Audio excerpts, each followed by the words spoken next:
Welcome to The Growth Show with Matt Lenzie, where we discuss growth strategies both for business and a personal perspective, discussing all kinds of businesses, growth strategies, technology, investment strategy, and much more.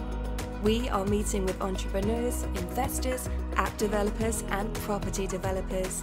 Our vision is to help 10,000 business owners grow their businesses.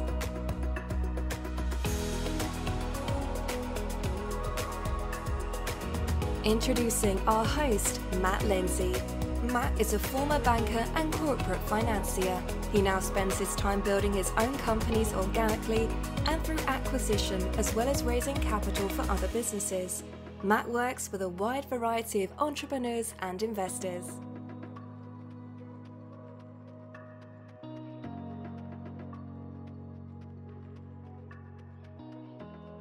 Welcome, Mr. Lloyd Girardi, to the Business Growth Show. Not the Business Growth Show, the Growth Show. I've just remembered I changed my name. So you're the first of many, I hope, in terms of this podcast. So we've got a series of guests lined up over the next few weeks and months as well, with a kind of strategy of identifying business owners that have, what's the Drake song? Started from the bottom, now we're here. And I was about to say that you're starting from the bottom, are you, and working your way up now? No. I meant that in a positive way, in all that you've achieved. Yeah. So, yeah, welcome along, Lloyd. Thanks for joining us today. By way of background, we've known each other for what, four or 5 years, something like that. Yeah. And yeah, we worked together on a few transactions to date. You've introduced some clients to us, and yeah, we were on a call the other day on that new app, which name I've forgotten. Clubhouse. Yeah. Clubhouse, that one. Yeah. So yeah, we're embracing technology. So yeah, really the purpose of this as a new format and a new podcast for me personally is to introduce yourself first of all, and then we'll get into a little bit about your background, and the things that you spend your time doing, and also one of the key words that is constantly repetition for me is focus, and how you kind of manage the separate bits of business that I know you have going on at any one time. So yeah, over to you. I've as I mentioned just offline, I've got a copy of your book here, so I've been doing a bit of pre-research. But yeah, I'd be interested in how you would explain what you do and how you got to where you are today. Yeah, no, perfect. Well, thanks for inviting me on. It's a pleasure to be the first guest, I suppose. So I take it that's you thought of me first, of course. which is always good. But no, it's good to be on. And just as an update and a bit of a brief on who I am. So I'm Lloyd Girardi. I co-found a few companies as well with my business partner Andy Cook. But the biggest company we've got at the moment is Whitebox Property Solutions, which is a training business which we teach people how to get started in property developing. It's something that I'm very passionate about because it's something that I did from the start as well. So to take you back to 2014, myself and Andy started property developing. We started with a plot of land that we had no idea what to do with. We didn't know how to buy it. To start with, we didn't have any money to do that, but we just had a passion and a desire to become property developers, and we learned the hard way by doing it. And I suppose it wasn't really the hard way because we were doing it as we learned, but we learned from a lot of mistakes we made, which the reason we're doing the training now is we don't want people to learn that way because it can cost you a lot and it can go wrong if you really get it wrong. So the training came from just teaching people how we started, because we started with nothing. We're now working at a portfolio of about 25 million. And that's in the last 7 years as the date of this recording. So it's been crazy. It's been a really amazing last 7 years, but it's completely different to what I was doing before. But it's what I've always wanted to do. So it's a passion of mine now and I absolutely love it. And for those that don't know, Lloyd's got some of the toys of a successful property developer as well. So is it the Ferrari in the garage, the Aston Martin, any others? Yeah, so I'm a car fan, big Formula One fan as well. But growing up as a kid, I just desired Ferraris. I just loved the idea, and I never thought it'd be a dream come true, I suppose. And it was, in fact, just over 14 months ago, I purchased the Ferrari 360. Yeah. It just popped up on my feed, and I thought, you know what, time's right now. I've been looking at them for maybe 2 or 3 years. And I thought, actually, no, the time's right. Let's do it while I can. And I purchased the Ferrari last year, and then July 2020, I got the Aston Martin Rapide. So it's replaced that's the family car. That's the 4-door. So I always keep looking at Auto Trader for the next thing though. Quite a transition to go from, you were a lighting salesman, then you've become a property developer, and then you've built a training business alongside that. So can you explain, that thing of buying the first development site? And this is the bit of the book that I was just up to, was you were at the auction, and in your words, you were shitting yourself, and Andy had to bid on your behalf. How did you find yourself in that position, in terms of not having the capital alongside you, but secondly, in addition to that, having that confidence that you knew that you were doing the right thing? Because that's even for me personally, sometimes making those jumps, it's a huge jump. How did you go about that and give yourselves the confidence you were doing the right thing?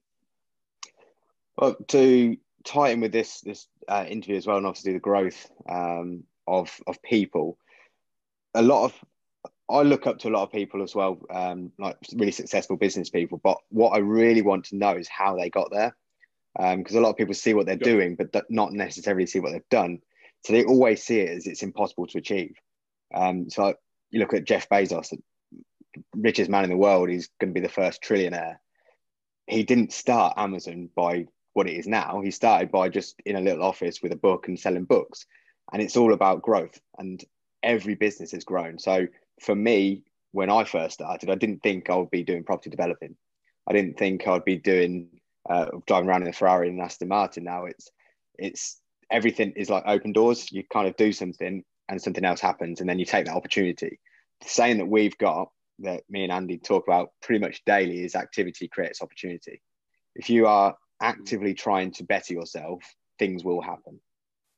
But taking those opportunities, even if it looks like you've gone down a path and it doesn't look like it's going to work, there will be something from that will then lead to something else and something else. So before I sort of go into that, I just wanted to explain that. I'm reading a book at the moment by Matthew McConaughey, which is about green lights. And that's basically him saying that every opportunity he's had in the past, good or bad, has always led to what he's doing now. So everything leads to progression, as long as you are progressing and you think about it in a positive way. So for me, as a kid, I've always been positive, always been thinking positively. I always wanted my own business. I always wanted to do something for myself. I just never knew what I wanted to do. And throughout school, all my friends went to uni. They were all signing the forms to like go to university. And I don't know what it was inside me. I just did not want to fill that form in. I didn't want to go to university. Even though peer pressure was telling me to, parents were saying, look, go to university because that's the best thing. That's what society probably wants you to do. But internally, I think because I am an entrepreneur, I just felt that I didn't want to do that. What I wanted to do is go traveling. So I went traveling in 2004, 2005. And all the way through travels, I had this travel journal. I kept writing like business ideas down of what I'm going to do when I get home. Because I always wanted to have my own business. And that's kind of where it started. And I came back home, and a lot of people can relate to this, I'm sure. I ended up getting a job because my mum said, look, basically I went traveling I saved up about $4,000 to go traveling. I worked when I was out there. I spent everything I earned. I spent everything I saved, and I came back with nothing. So mum's like, right, you've got to get a job. You can't do anything otherwise. So I got a job at Taylor Wimpey, where she worked. So she helped me get a job as in the show home selling houses. And I quite enjoyed that because it was kind of me on my own in this office as an 18-year-old selling houses, and I had to work my own day out. So I think early on I was very codependent. I had to sort of work or individually dependent. So I had to work myself. I did that for about 6 months, then went to work for a mortgage broker, which was 2007. Things happened obviously in 2007. The company actually got taken over before the recession hit, and we got made redundant. So kind of looking back in hindsight, it was probably a good thing. Then I went to work for a lighting company, and I just kept going from job to job and job, and the whole passion of starting a business faded. It completely went out the window. I kind of lost all hope for it because I'm stuck in a job now. And I was always being told, look, get a company car, get security, get income. And as much as I did that to satisfy the people around me, I just knew internally it wasn't what I wanted to do. And I just constantly just worked. I worked my ass off for that company or those companies, but to receive the same amount of money every time. And for me, that internally, I was like, I need to do something different. And it wasn't until the 4th of November, 2013, that my dad passed away with a brain tumor. And I remember that day thinking, I need to do something like this is, and you hear a lot of people talking about these moments. And this for me was the moment I thought I need to do. That was the inspiration I needed. And it seems weird saying that it was an inspiration on that circumstance, but it inspired me to actually do something with my life. And well, I guess part of that is kind of realizing one's mortality, and obviously there's lots of people that are thinking about these things at the moment, and I think absolutely using something, there's two ways that you can go when something tragic like that happens. And you can use it to inspire you or destroy you, and some people go either way, don't they? Yeah, absolutely. No, I use it to inspire me, and on that same thing, my sister went completely the other way. It affected her mentally, and she's a lot better now, and she's been through the whole process, and I tried helping her throughout that, just to keep her spirits up, keep her thinking positively. But yeah, same person, two different people, it kind of affected differently. But for me, I took it in the inspirational way. I took it positively and thought, right, I'm gonna do something. 56 days later, after my dad died, my granddad died. So it was kind of a double whammy for me. And I'm like, they say 13 is an unlucky number. This was 2013, so it kind of was. Yeah. But I saw that and thought, well, both those opportunities, that is a green light. That is something that I need to go and pursue. So I said to Andy, who is my cousin, my wife's cousin, he had his own business. I said, look, I want to start a business. How do you start a business? And that for me was the first thing to change my life now. And he gave me a few tips, and the business I wanted to do was lighting, because that is what I was doing. I was selling LED lights, and that's what I knew. So I think the obvious thing for a lot of people is to go from something they're doing now or working for other people and set up a rival company. That's normally the way when you change jobs or you change a career or do something for yourself. So I was talking to Andy about that, and I set up the business. I had it all ready. I had I had two customers. My hairdressers took a load of LED lights and replaced them. And then the architect over the road, I put some lights on the outside of his building. But it didn't really go anywhere other than that, because at that time, Andy was looking into property. And it was then that Andy basically came to me and said, look, I know you're looking to start a business. I actually helped him install the lighting for his house. So right. He knew kind of how I worked. So that's kind of why he spoke to me, because everything you do, if you give it your all the time, people notice that. So I was creative at that time, and I helped him sort of install the lights. I helped him design the lighting for his house. And he saw something in me, and he approached me and said, I want to start property investing. I've got these 2 free tickets to this 3-day seminar. I don't have a clue what it's about. But why don't you come along and we'll see if we can work together and do some property. And the whole idea in 2014 was actually to just start investing in property, become investors. We were going to go down the whole line of buying a single buy to let, renting it out, getting the money back, doing a HMO. Even though I didn't know what HMOs were until I went on that 3-day. I just didn't know anything about property investing. And the 3 days completely blew my mind. And that was the inspiration I needed to say, this is exactly the business I want to start doing. And even then, I didn't know I was going to be developing that kind of over the next 2 weeks. After that 3 days, me and Andy spoke to each other and said, right, you've got a construction company, or as Andy had a construction company, why why don't we build our own portfolio? Why can't we use your company to build property to then keep? And we didn't know that existed. We didn't know you could. So it was kind of just a theory at start. Andy had found a plot of land in Northampton, kind of where we're based. And he said, well, yeah, it had planning for 8 houses. So let's just see if we can do it. Went to the auction, 3 weeks time. All right, let's do it. Let's go for it. And we spent like 3 weeks just looking at this plot of land with no money. We didn't know how to buy it. We didn't know where to buy it, what to use. We didn't know what to do once we bought it. We just knew we needed to do something.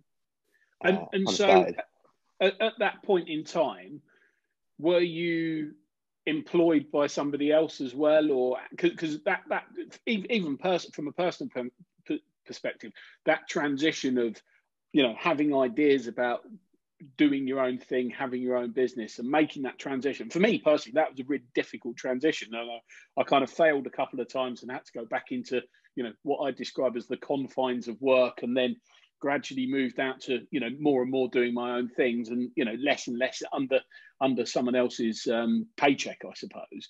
So were you employed by somebody else, or you done the lighting thing and that had given you enough to kind of make through, and then this property development was the kind of catapult? How did that transition work? No, so I was still employed by my employer. So the business I wanted to start, and the lighting business I started, it was 2 customers. There's probably about £200 profit in it, just because I wanted to get started, but that didn't work out. It didn't start, didn't do anything. So I was still employed full time. So I had to do this property stuff in the evenings. I had to do it in the weekends. I just had to make time for what I wanted to do. And it was unfair on the company I was working for as well, because my passion had gone anyway since my dad died. I just had this new light and new desire to do something else. So I said to them, it took me about 9 months actually to leave, but I still worked hard for them, but I just didn't have the passion to carry it on. So when the time was right and we started development, I said, look, I can't do this and that at the same time. So unfortunately, I've got to leave. But yeah, I've sort of made that step and made that transition quite early on, and that's a lot of people would fear losing the income. Of course, and I did. It's challenging, isn't it? It's that you know, that jumping in with 2 feet. It's probably the most difficult thing that you can ever do, because it's completely, you're out of your comfort zone, you're out of your depth. It's exhilarating and it's exciting, but you know, if you fuck it up, you know, I mean, the reality is, if you're resilient enough and persistent enough, something will come of it. And even if it doesn't, you know, you kind of, you know, you go back to paid employment for a period of time, reconvene and come back. You know, it doesn't. That's what was always in my. It was always in my mind, and not in an arrogant way, but I knew I was employable. I knew I could get a job if it all went wrong. But I kind of had a lot of sleepless nights thinking I need to quit to grow the business, but I can't quit because I need the money. It was real. There was just so much going through my head, and this was months of thinking this, actually, rather than like a few sleepless nights. This was months of me thinking I need to quit. I need to do it. But and I think it's that whole fight or flight. Like when you are struggling and you need money, you will find money. Whereas someone that's got a $5,000 a month income and quite happy in a corporate job, they don't need to find money. They're not that desperate to need to go and find it. Even if someone's challenged them to go and find £500, they wouldn't, because they're like, I don't need to. But someone that needs to will do everything they can to possibly get it. So I think taking that leap actually makes you a better, not better person. It just makes you be creative and makes you get out and do something. So if anyone is listening to this and on the thing, I'm not saying just jump and do it, but don't be afraid to do it. And as long as you've got some sort of plan or some sort of determination to do something, you'll be okay. And I describe it as the levels of hustle. Yeah, you've got your comfort level, which is down here, and then, you know, when you've got to do it, you know, all of a sudden, you know, you pull out all the stops and you do whatever you can to absolutely get these things over the line. Yeah. Okay. Yeah. So if you're prepared to hustle when you've got nothing, and you carry on hustling, you'll create wealth. Yeah. Yeah. Well, you hope so.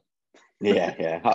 Hard work pays off, even if over time you lose deals and things, and you go into other projects, and over time it will be good, I'm sure. And I agree with that 100%. And I think it's about being able to take that longer term view, that kind of the vision approach in terms of this is what I'm trying to achieve, as opposed to I want to do this deal. And it's making it about that bigger picture, albeit that deal may be crucial to you if it doesn't happen, or that transaction or whatever it might be. But it's being able to take that longer term vision so that you're focused on that clear end goal, which we'll come on to that in terms of what your guys' objectives are at the moment. And I know that you both made lots of changes in terms of health and fitness and all that stuff, and we'll talk about that in a moment.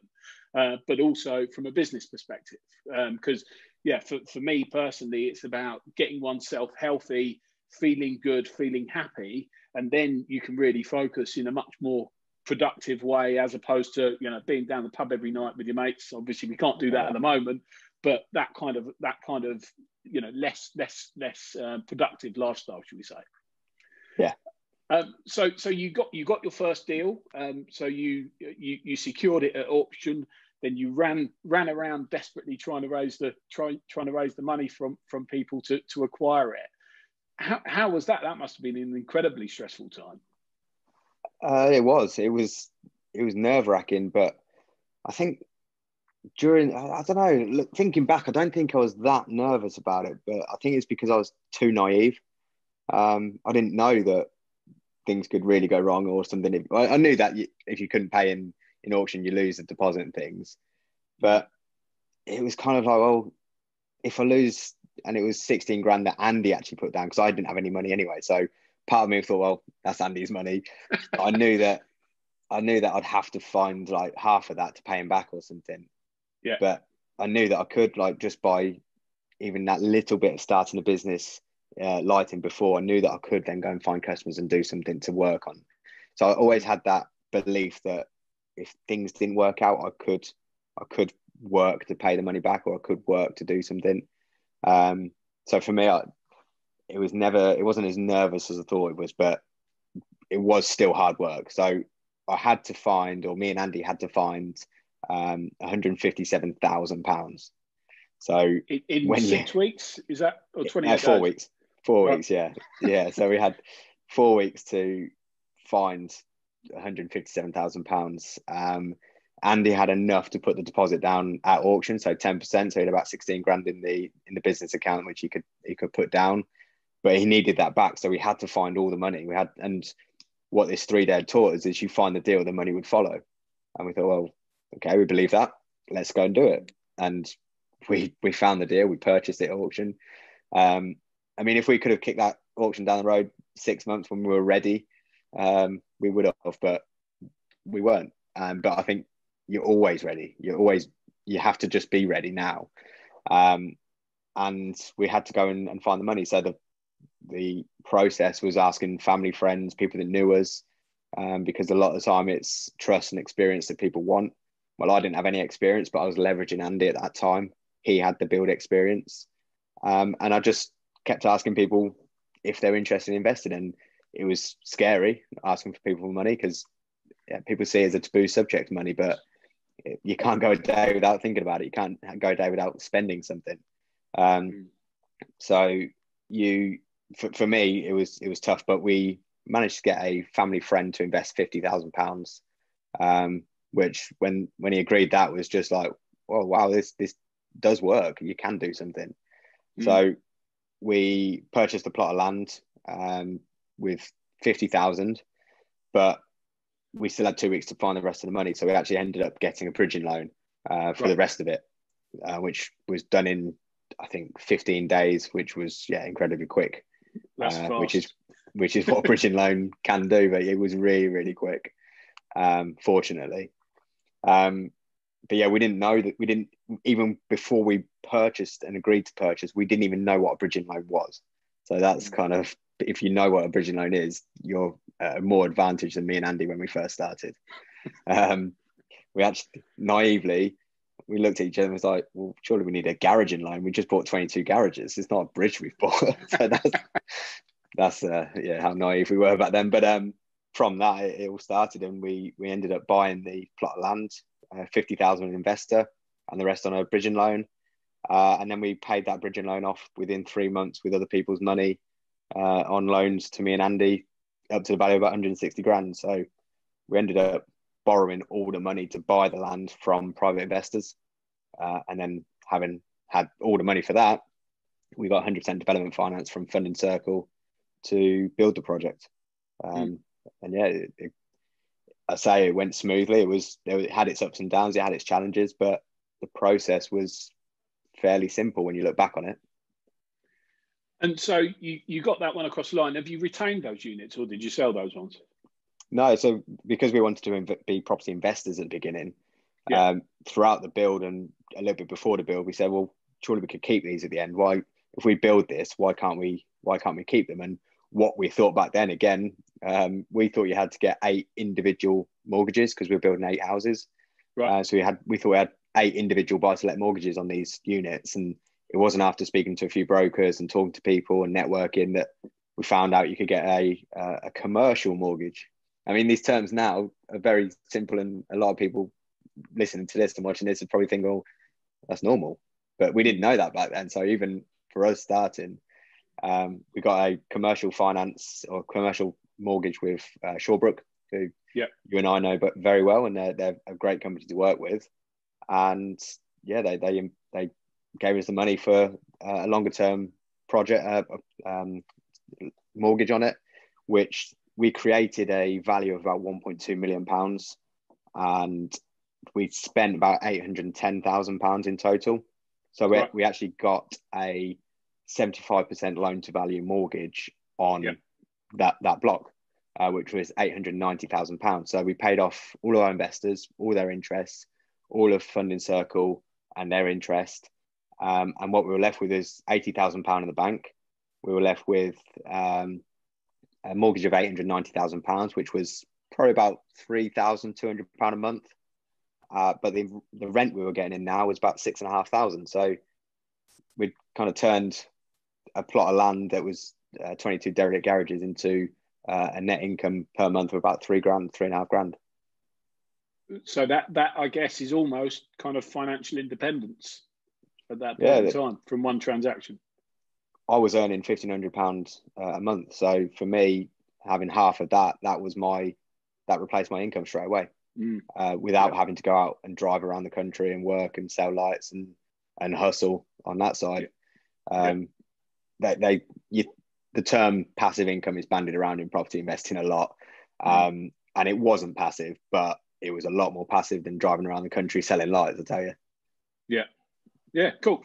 So you did that one, and then did you then have a kind of period of reflection on that deal, or did you get straight into the next one after that was completed? Yeah, halfway through that deal, we'd found another one. So we always teach people that the first deal is always going to be hardest, purely because everything's new, and you've got to try and build that credibility up. You've got to build that track record up. But we were doing this one deal now, and the one thing we had is we had track record. Even though it was maybe 6 months into a build, people could see we were doing stuff, and they could see that what we promised at the beginning was reality and what we were doing. So a couple of Vandy's contacts, actually, they worked in an estate agency, and he said, "Oh, there's a plot of land in your hometown that is for sale if you're interested." And we looked at it, and we looked at the figures, and we thought, well, it seems to work based on what we're doing now, even though we haven't proved the model. We thought, well, it seems to work. We seem to be building this all right. We seem to be doing things okay. So let's do it. Let's wait until we finish this project and we'll start that one. So I agreed on a delayed completion, and it didn't actually work out like that. We had to end up purchasing it in about 6 months before we actually started it. But even then, we went on to the second project straight after the first project build wise. So it was good. And this one had planning as well. So this was for 11 houses. Right. So you were taking planning risk on both of those, were you, or was that? The first one, yes, but it had lapse planning. Right. Okay. So yeah, we bought at auction. We had no money, we had no knowledge, we had no experience, no time. We had no planning. We didn't have a lot, but we had desire. We had a passion to do something, and that's we had inspiration as well. And this is kind of what this interview is about as well, is to inspire someone to do something as well. Oh, 100%. Yeah. But yeah, we took a risk, massive risk, I suppose. But I always knew in the back of my head that it's a risk worth taking. I didn't have any money anyway, so if it all went wrong, I'm back to where I was. Yeah. Okay. And so to fast forward to now, the portfolio of 25 million, did you say? 25 million, but to clarify, some of those, they're not built yet. So I don't want to say that's what we've built and that's what we've got. Sure. They are sites in planning. So one of them's worth about 6 million once built. Right. So it's a project we own. We own the site, we own the land, and we are building it out. So it's within that. But yeah, 25 million of property acquired, finished, completed. Yeah. Interesting. So you've obviously expanded things up, and you and I obviously worked on a couple of financings on the way. And so you've retained all the units that you've built, and I've seen on social media you've been posting about there's a project in Northampton where you're converting a factory that looks like fun. Yeah. That is that the biggest one to date, or unit wise? Yeah. In yeah. fact, yeah, unit wise in flats, yes. We've Right. done a 31 bed HMO, Right. but units, this is 24 flats. GDV value is about 3.3 million. Okay. But this actually is a joint venture with a couple of students we taught. So we taught them how to become developers. They're still full-time employed by, one's a dentist, one's an IT specialist. And yeah, they went out and found the project as we teach. But what they needed was the track record or experience from a development point of view, because you and I know that trying to jump into a 24 flat conversion from scratch, the lenders, they want to see that you've got track record and experience to do that. So we basically gave them that track record, and we're doing the deal together and we're working it through. And to be honest, it's not going to be the best deal we've done. The figures aren't the best that we're looking at, but it's helping them progress, and they then have track record to do a deal themselves. And it's also helping our build company continue to do some work. Yeah. Okay. And in terms of, obviously at a certain point you began initially, I should imagine it was kind of informally training people.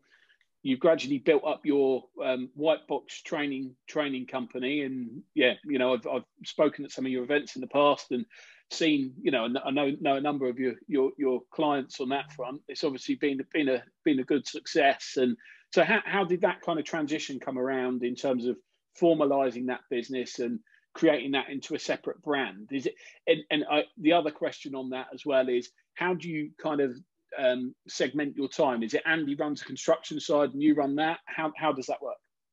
Yeah, so we never thought we'd start a training company. That was never the intention from the beginning. It came kind of naturally. So when we did that first site, the community that we were in, the people we were talking to, the network events we went to, a lot of those were doing buy-to-lets and HMOs and a few flips. And we just jumped straight in. So the fact we jumped in with 8 houses, brand new, first project, we kind of got noticed. People were thinking, well, how have you done that? I'm trying to work my way up to doing that, and you've just come straight in and done it. And like, well, yeah, I said. So we got noticed. A lot of people started asking us, how do you do that deal? How did you become a developer straight away? And we're like, well, just like this. And we just explained how we did it. Andy used to sort of invite people to the site and say, well, look, I'll come to the site, I'll show you. And we're very much, we learn ourselves. So we thought, well, the best way to help others is to teach them and just show them how we've done it. And one of the things we've done right from the beginning is just be honest and open with people. We have only started in 2014, but we've done a hell of a lot since. And the training company started in 2015. And the first ever course we ran was just explaining how we did that one deal. and how we acquired it, how we got the finance, who we went to, how we raised that money. So probably two hours was spent on actually how we managed to find an investor to give us 50 grand, because that's all we knew. So that was 2015. And obviously you talk about growth, you talk about business growth as well. Our first ever course was, I think, £900 for 2 people, so 450 quid each. But we did it over a Saturday, Sunday, and we just explained how we did that one deal. We had the broker in from the funding circle, so the one that got the loan for us. He came and explained who Funding Circle was and how you can get finance through them and other people. And we just broke down that deal and taught people from there. And then every course since has just gradually got bigger, better, the knowledge in there. And now we're doing, at peak, we did 6 consecutive sites at a go.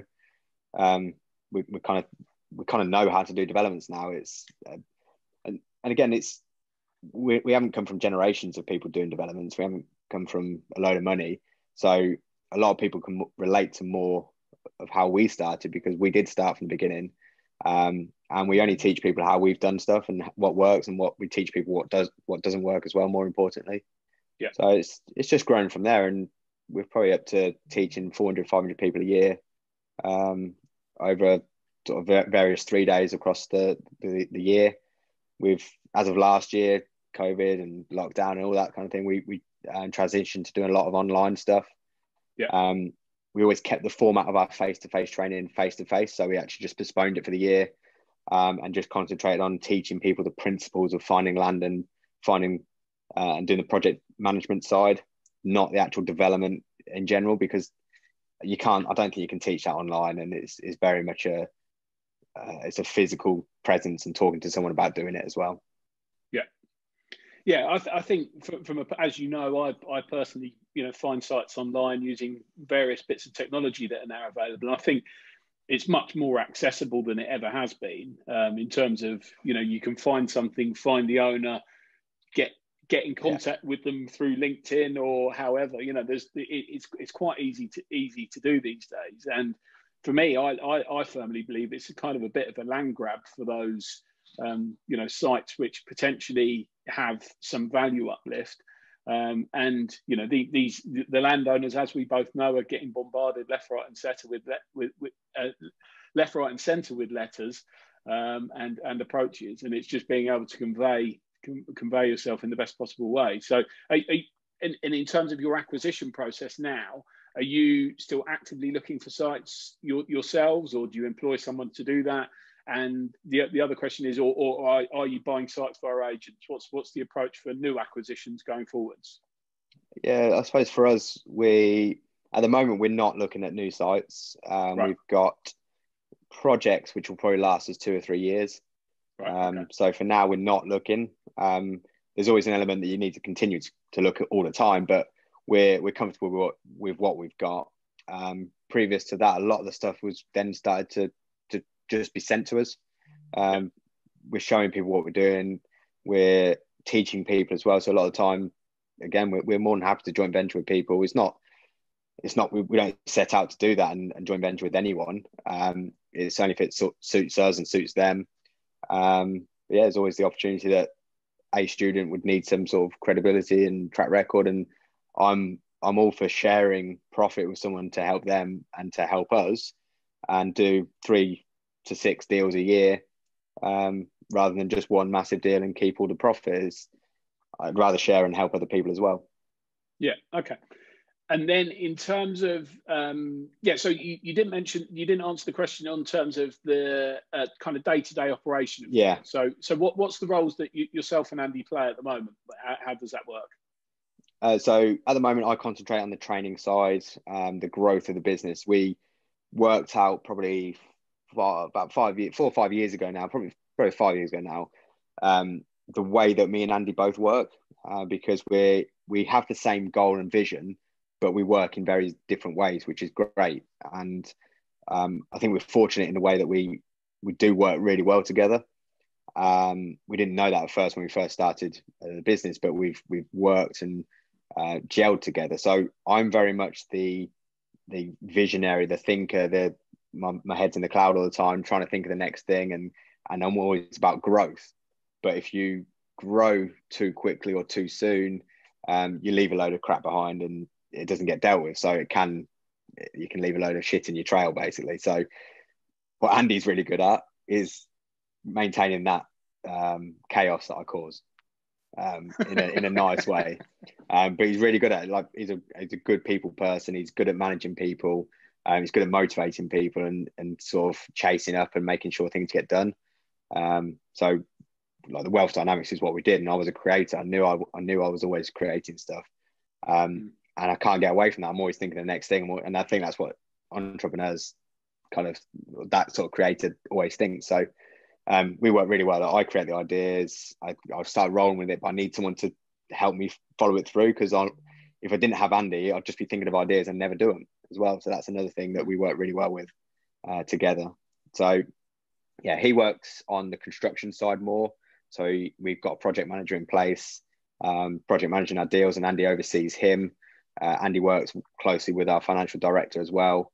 And I'm kind of just pushing, and I'm more the sales marketing person as well. So I'm always sort of social media and I suppose the face of the business. But yeah, we work really well together. We'll always work together because we know it's a really good dynamic. I don't think we've really argued. We've never really argued at all. I know when he's annoyed and he knows when I'm annoyed, but we never get on top of each other, and we just say, look, give him time. And then we sort of say, well, I can see that you're annoyed a little bit, but how can we work this out? How can we get through this? And it's not I'm annoyed at him or anything like that. I'm just, there might be stuff I'm thinking about. I'm taking too much on. I'm doing too much, and it's just overwhelmed. But then we work it out together. So yeah, we've grown to work like that. At the beginning, we all did the same thing. Like he was coming to site visits, I was going to site visits. We were going to network events together, and we did everything together basically. And I think that's the beauty of, as you develop, you know the bits that you want to do, and that's part for me personally. That's part of the journey as well. Is actually I don't want to do certain things, and if I can find somebody else who can do them for me, then I get to spend my time doing the good stuff, which for me is really important. You know, it's that kind of lifestyle part of this journey is as important as in some ways is as important as the money as well, isn't it? Yeah, absolutely. You've got to enjoy what you do. So there's no point doing something you don't enjoy. Like me and Andy, we hate filling forms out. So when you get the lenders forms that are about that thick, they go straight to our sort of admin, and that's the admin. That's a bad word for her in the office. She's like the office manager really, but she just does that for us. She didn't enjoy it herself, but she does it. She knows it's important. Well, we've all had to play those roles in the past, right? Yeah, absolutely. Yeah. Okay. And obviously you touched on it. Obviously, we're in a what I consider to probably be one of the most difficult trading environments we'll hopefully ever see in terms of COVID. Obviously, we're now, as we record this, we're in the third UK full lockdown, which is a bit of a nightmare. What I was personally really impressed with, and we had a bit of a chat about it at the time, was how quickly you pivoted your business on the training side of things, and you launched your kind of, I don't know the exact phrase that you use, but kind of land academy type approach, being an online let's find land type structure. How long did it take you to kind of get that planned and put those wheels into motion? I think it was in March or April time, wasn't it? That you got it moving fairly quickly. Yeah, so it was the 27th of March we launched it, but I think, I can't remember the exact date, but when lockdown was announced, we could kind of sense, I think everyone could sense at the beginning of March something was happening. I think wasn't until like the middle of March it was confirmed, but I could sense that something was happening, that we were going to go into this lockdown. Obviously France and Italy and all those countries were going into it first, and it was inevitable that we were going to go into it. So I kind of had an idea to do online training for a few years, but I just never did it because I like the face-to-face interaction with people. So I just never did it because I never needed to, and I never really had any ideas of what to do when I was thinking about it anyway. But when this kind of thought of lockdown was happening, I kind of created the Land Sourcing Academy. I just thought, well, what are people going to struggle with? What can people do in the comfort of their own home, so that it's not something I'm teaching where they have to go out and do something. And I thought, well, land, you can find that sitting there. You can find it sitting wherever you want. If you've got a Wi-Fi connection, you can find land. And you touched on it earlier that you've got like software like Land Insight, Nimbus, MyPDA, those kind of online, even Google's a great tool to find deals. As long as you can find plots of land and find the owner, you can send letters off. And the best time to send a letter, when people are stuck at home. You know they're going to be at home. So I thought lockdown is a great opportunity to launch and teach people how to find land. And I didn't actually create it. I sold it and didn't know what I was teaching at that point. So, but I knew it inside. I just knew I just needed to process and put it out there. So I created the modules, and I thought, well, I'm going to do this rather than teach it over a 3-day course or a couple of days, or record it myself and then deliver it. What I did is I created the modules. I put it out as an 8-week academy. So week 1 is basically understanding the local plan, understanding things like the SHLA and basically setting homework. So I did it as a live course for the people that purchased before the cut-off. So I did a half-an-hour Q&A before. Then I set out, say, right, I'm now going to mute everyone. I'm going to record of me teaching. And then right at the end, I'll open up a Q&A so you can ask questions based on that. But now anyone that's taken on that course, they don't get the Q&A part, they get the teaching. So I was creating the course as I went. But I knew what I was going to teach over the time. So everyone knew the modules were what they were going to be. So the first module was basically teaching people how to find deals. And then I set out a challenge to find 100 sites in that week. And then accountability is they come back next week and they have to have those 100 sites. And then every week was just homework, and it was great. And the response I got back was amazing. And the results that people were getting was awesome. And it just inspired me to think, well, why didn't I do this sooner? Why couldn't I create this sooner? But again, I didn't need to. I like the face-to-face stuff, but it really helped. But just before we move on that, when lockdown was announced, and as many people, I'm sure, I was fearful for everything. I didn't know what was happening. I think there's so many unknowns. I remember there was a couple of days I was in tears. I didn't know. I thought the business was just going to go because we were a face-to-face company. So we had to create something. We had to do something different. So it did inspire me to think of something different and do something. And it worked. But it worked for the business, but it also helped a load of other people actually understand the basics of how to find deals more. So I look back on 2020 as one of the best business moves we've done.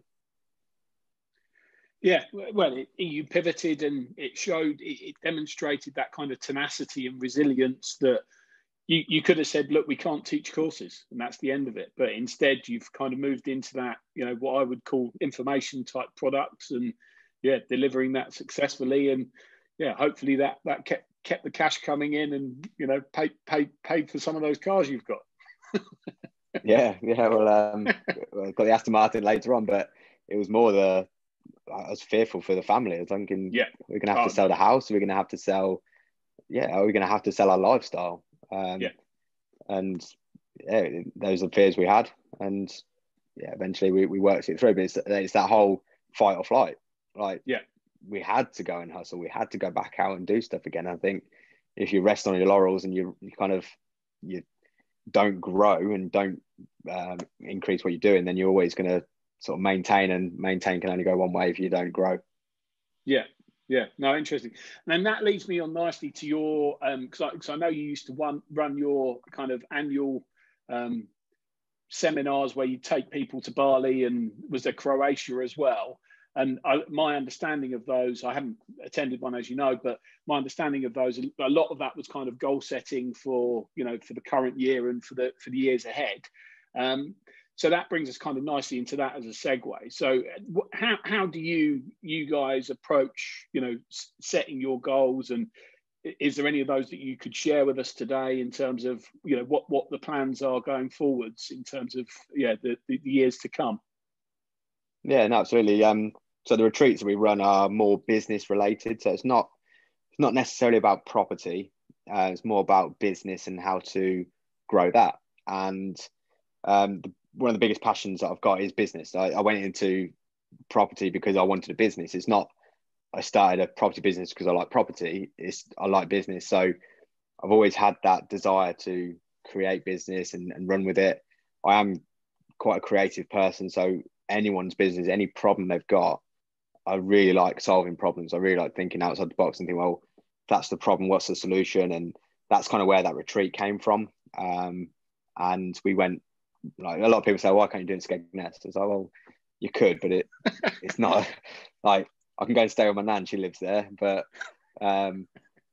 it's just not the same, is it? It's not, you've got to switch off from everything. And one of the best ways we found, and one of the passions I've got as well, is to travel. So we said, well, Bali, let's go to Bali. That looks like a nice place. It's the other side of the world. It's an 18-hour flight to get there. That 18-hour flight completely takes your mind off things. And the other reason we chose that is because it is 8 hours in front of the UK. So while their business back in the UK is sleeping, they're working on it in Bali. And then at 3 o'clock in the afternoon, when kind of the UK wakes up, they can, if they need to, carry on and take a few calls and emails and stuff. Because at that point, we're helping people get out of their business, not like and grow it. So that was all about setting a 12-month goal and setting them a 12-month vision of kind of what they need to do based on them setting a 5-year plan. So a lot of people don't do that, but they set a 5-year plan, and we basically set their goals based on what they want to achieve. But for us, me and Andy, obviously new year now as of recording this, and one of the biggest goals I've got this year is write another book. And I've kept thinking about it doing last year, and when we were in lockdown, I thought it's a great opportunity. And then I just never got the time because we've got the kids running around and all sorts. So I thought, right, let's just write another book. Let's do something. So that is something I'm going to do this year. I'm going to write another book, probably more based on property and more the mindset behind property as well, and a lot of the learnings we've found over the time, and to inspire people to start as well. So yeah, that was one of the main goals for this year. The others are actually just to not increase what we're doing, but to continue the build we're doing and get them built. We've got some targets to get them finished by. Obviously, we're in lockdown, but construction can still continue, so that's a good thing. I think for us, we just got to keep growing. We've got to keep moving. But I think the biggest thing for me this year is get that book out and inspire people again. Yeah, no, absolutely. Well, as you know, I bought the copy as well. I didn't get this one for free, so, and it's been very well read through. Yeah. And I guess one of the other things I wanted to talk about is kind of health as well. And I know that you had COVID, you tested positive for that. Was that towards the end of the summer, I think? October, around October time. Yeah, so, obviously I know that the last couple of years, it's probably fair to say both Andy and yourself have cleaned up the act a little bit and cut the booze right down, and really focused on your kind of fitness goals. Are you modelling the same six-pack that Andy is, or is that not quite there at the moment? No, not quite there. I'm not as intense as Andy. Andy's very addictive. When he's on something, he's like, I'm on it. My mind is switched on and off. Like when I'm on it, but I kind of just gradually do things. But yeah, health-wise, probably last couple of years now, I've actually thought about looking after myself. But even back then, I didn't think I needed to until I look back on photos now. But I've lost 2.5 stone in weight, which again, I didn't think I needed to lose, but I needed to. But yeah, now it's been great. Like we've had time and found time to get a decent routine. And I think one thing you do find with a lot of successful people and a lot of wealthy people is they have a really good routine, and health and fitness is very key in that. So we've realized that we actually do need to sort of consider about health and fitness more as well, rather than just be work. and I suppose the lifestyle we've got, I'm more of a kind of a relaxed lifestyle, and it is stressful, but I don't really let things get to me, and I kind of just work things through. I find exercise is a great tool to switch off and actually think about the next thing as well. So walking, running, it's a great time to actually think about what to do and take your mind off things. And do you think that being in that kind of positive mindset and positive kind of fitness level helped you recover from COVID as well? Because obviously, I think you were back at it quite quickly, weren't you? Yeah, and I didn't know anyone that had it before I got it, personally, and obviously hearing a lot of things, but I picked it. I just felt rough for a day, and I thought, this ain't great. So I went to get a test just to say, well, I think this is COVID, but I don't know. And then the next day, I was just wiped out. I was just so exhausted. It took me 3 days to really fully get back to my feet. But even then, it took me 10 days to fully recover. And in that moment, I kind of did reflect on thinking, well, actually, I'm fortunate because I am healthy, and it made me think about, like, it took me 10 days to recover. So just thinking of the elderly and the vulnerable, like, I did feel for them. So I put a post out saying, look, just don't take COVID, or take it a little bit more seriously, because we'd probably just be a bit blasé about it and thought, it's just flu or something. But having had it, and it did sort of made me realise it actually is a little bit more serious than what we probably all thought at first. So health and fitness is key to anything. I think the healthier you are, the better you feel inside as well. No, I agree. And do you have a specific routine on a daily basis that you follow? I know that, I don't know if you've read the Tim Ferriss book, Tools of Titans, which is quite interesting, where he's done loads of interviews with, really, really successful entrepreneurs and business owners and things. And from that, there's kind of a clear routine, kind of meditation, fitness, etc., etc. Is that something that you stick to personally, or how do you approach that stuff? Yeah, funnily enough, I've just finished How to Win Friends and Influence People for the second time, and I'm reading Tools of Titans next. That's next to my bed. So I'll be getting onto that. Yeah, I've been recommended it a few times.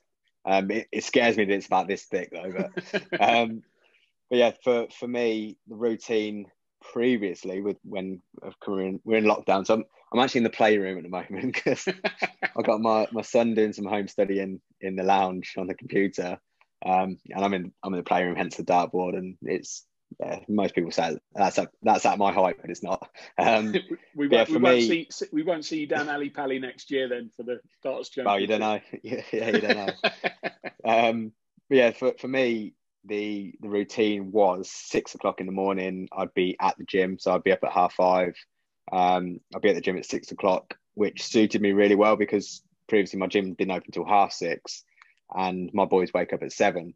So I kind of I didn't want to miss that morning with them because they're off to school at 8, 8:30. So if I was at the gym till 7:30, I'm literally coming in as they're going out. So I've always thought I don't really want to miss that opportunity. So I used to only do half an hour sessions at the gym, but now I had a new gym that opened at 6, and CrossFit was something I really got into. I did that. I was home by 7. They were waking up at 7. I then spent an hour or so with them and helping them get ready. I would do one of the school runs or nursery run, or both, or the wife does it. So I've got that flexibility to take my kids to school if I need to, and I've also got the flexibility of picking them up as well if I want to. So not everyone that has a job is able to do that, and that's something I look back on when I did have a job that I wouldn't be able to do because I used to leave at sort of 7 o'clock and I used to get home at 5:30, 6 o'clock, and they'd be in bed by 7. So I do take that freedom quite well as well. I enjoy that. I'm on a shake diet at the moment, which is a lot of people frown upon, but it's very nutritious. It works well for me, and it's been very sustainable for me. So I just find it easy. I don't like diets where I've got to think about cutting 3/4 of a chicken up, or I can have 2 broccoli stems or whatever. I just like to say, right, that's what I'm having now. Drink it, move on, and then have a prep meal for the evening as well. My wife's been telling me about the virtues of Brussels sprouts, and I'm still not convinced. It's only because she's got a load left over from Christmas. Exactly. Yeah, because Christmas got cancelled for us, like with everybody else. So. Yeah, that's it.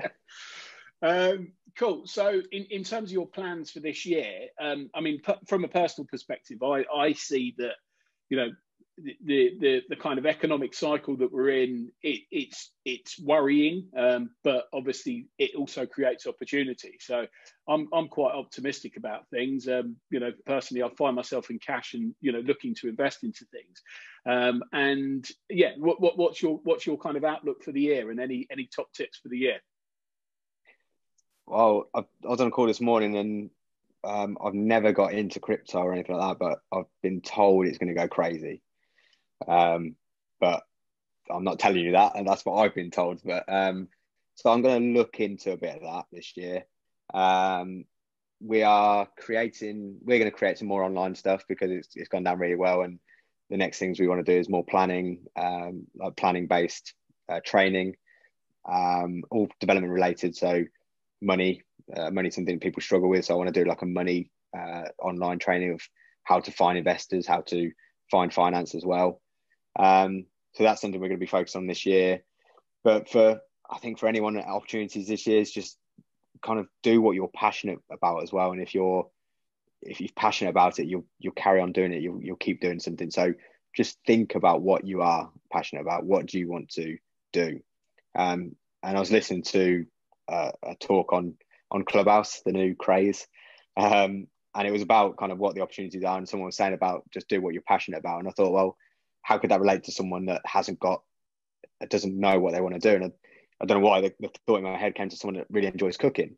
I thought, well, if you enjoy cooking, why don't you create mini videos of cooking certain things and then creating that online and sell it for £10? You don't have to sell it for a lot, but just sell what you're good at and what you enjoy.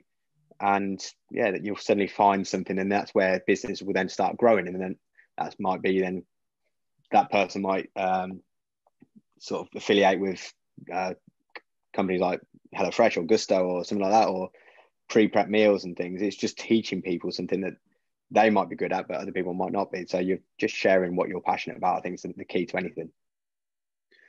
Yeah, good. And in terms of your kind of, is there an inspirational message that you'd give out to people that are finding things tough, given that we're in a lockdown and it's, you know, gloomy January, you know, and some people inevitably will have lost their jobs. What's, you know, any message for people that are, you know, going through a tough time? Yeah, I think for anyone, obviously, when you're in that moment, it will feel like the weight is on your shoulder. You'll feel so, I've never experienced it as such, but you will feel really down, I'm sure. And the most important thing is it's not going to last. Things will get better. You've got to focus on what you're passionate about and just be creative, trying to think of the next thing or talk to people. If you're not the creative person, the best thing to do is talk to other people that might be creative.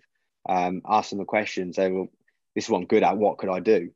So a lot of people just don't talk. And I think if that's the case, you're only as good as what you're telling yourself. But if other people can tell you and help you out, that's the key. So I know mental health is a massive thing that these days.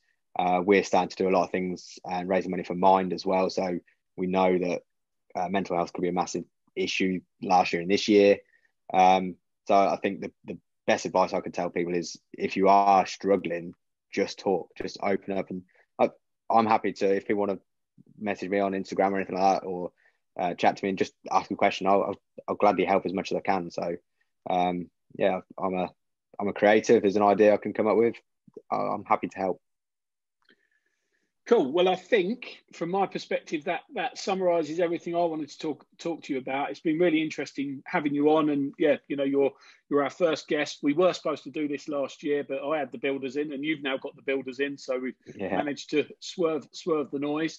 But yeah, is there one last takeaway for the listeners, and also where can they find you guys in terms of socials and YouTube and so on and so forth?